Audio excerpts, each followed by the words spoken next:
Have you ever noticed when the elite claim you steal from them, the entire government apparatus jumps to respond? You're arrested, jailed, and prosecuted, all at no expense to your elitist accuser. But when the elite steal from you, oh, that's a civil matter, and the victims must pay for their own pursuit of justice, if they can afford it, which most can't. This is but one example of predominant selective law enforcement. The last video ended as I was explaining how my previous landlord committed extortion against my parents, who were contacted through the illegal use of my emergency contact information. Over the ensuing months, I slowly became aware that acts of extortion, fraud, and theft were also committed against me, not just my parents. Under the color of official right, Pacific Sun Management continued to take money from me for 6 years, based upon a contract they themselves violated, and thus was no longer in effect. That's fraud, theft, and extortion. These combined criminal acts resulted in my and my parents' combined loss of about $50,000. And several government agents were notified, and not one responded to these crimes. Within a month of my knowledge of the crimes against my parents, I wrote letters to the California Attorney General, the LA County DA, the LA Mayor's Office, the LA City Attorney, my city representative, LA County Consumer Affairs Department, its Real Estate Fraud Department, and its Housing Authority. These letters weren't completely accurate in every detail, but contained the information I had available at the time. The Housing Authority misread my letter and started interfering completely inappropriately. It took me months to get them to stop on behalf of Green Garden Apartments. Yet Moss and Company continued their attacks on me. The only other response I got to these letters was from the LA County DA's office, which merely advised me to contact my local police. But they should have contacted the police themselves and ordered an investigation. That was their only legal response. And ignoring the letters, like all the others did, was also illegal. You see, there's a law requiring any and all government agents and employees at any level to report any crime that becomes known to them. This is intended to cut down on government corruption. So all these government agents who received my letter had a legal and ethical obligation to forward my complaint to the appropriate agency for me and order an investigation. But every government agent I contacted broke the law and refused to take the legal action required of them. The reason I wrote the letters was to avoid making first contact with the police on my own. I knew they'd be unresponsive at best. I don't like cops. I don't trust them. All they do is find excuses to ignore or hurt the Comlin, not to help them. But given no other option, off to the police station I went. On March 28, 2013, I spoke with LAPD's Officer Murphy, who seemingly was very kind and receptive. After a short conference with his colleagues, he told me they agreed that an act of extortion may very well have occurred.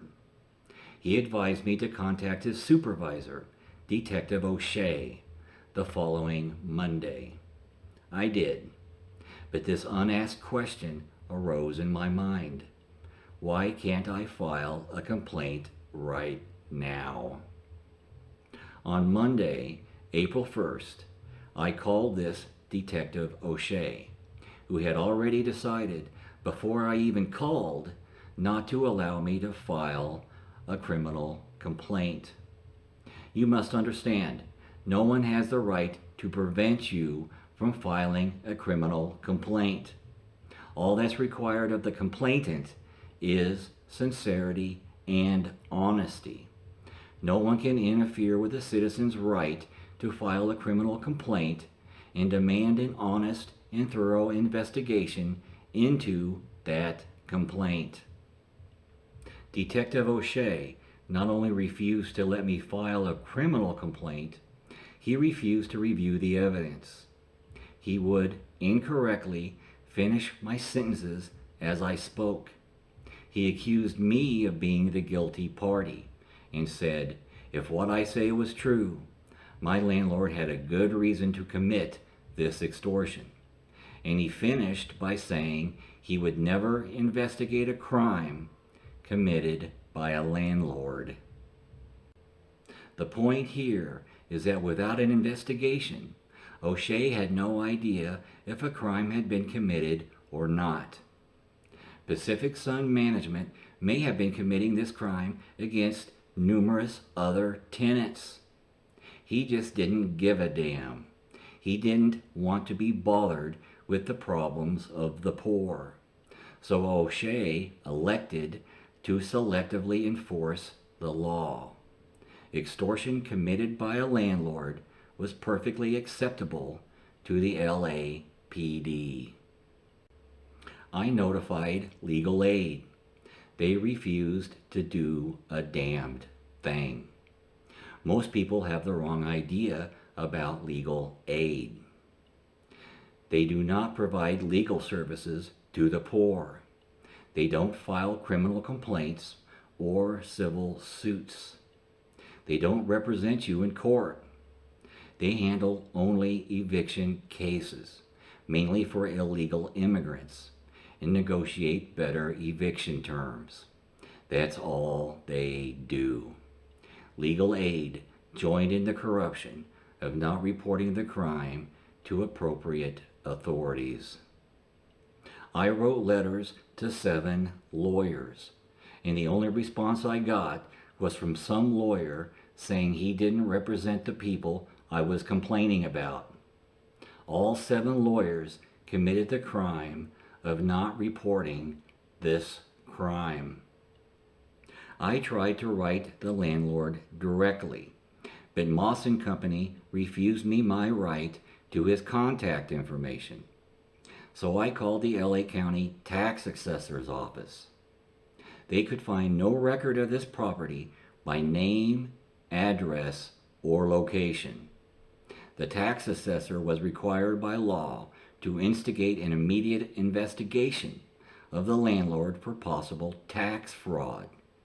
But they did nothing and told me I was on my own. I continued to do everything right, according to the law and ethics. I wrote the landlord through Moss & Company, and I wrote numerous letters to Moss & Company themselves, and shared evidence, including my parents' affidavit and the letter they received from Pacific Sun Management. All were ignored. Proof they knew my claims to be true.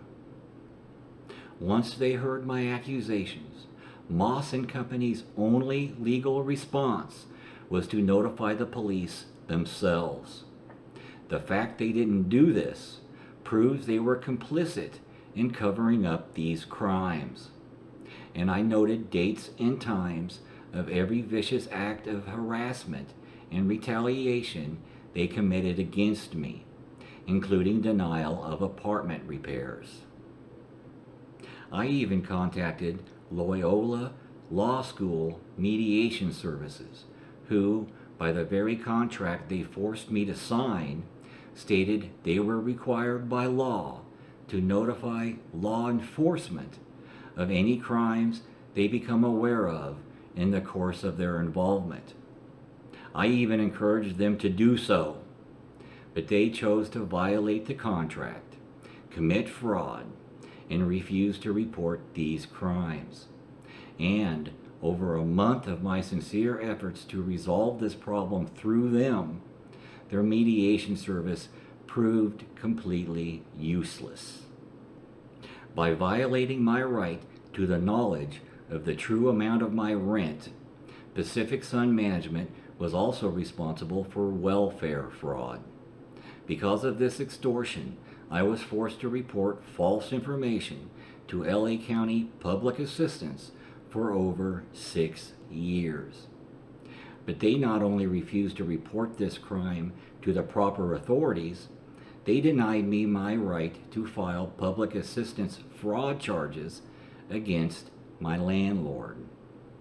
My public assistance records would help prove I was uninformed of the illegal rent increase, but they even denied me access to my own public assistance information without an $80 fee.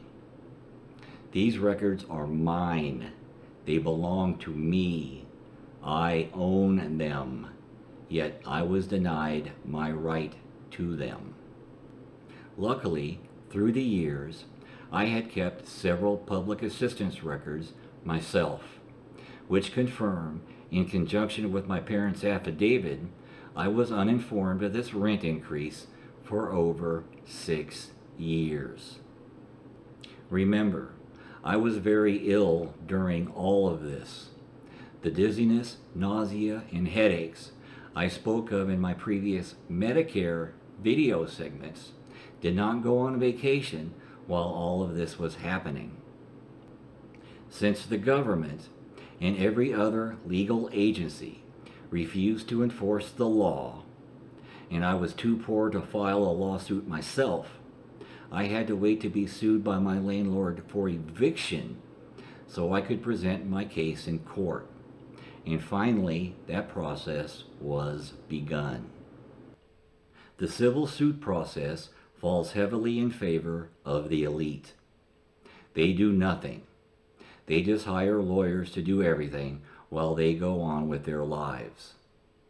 On the other hand, the accused in civil suits face a tremendous burden, and their lives are completely disrupted.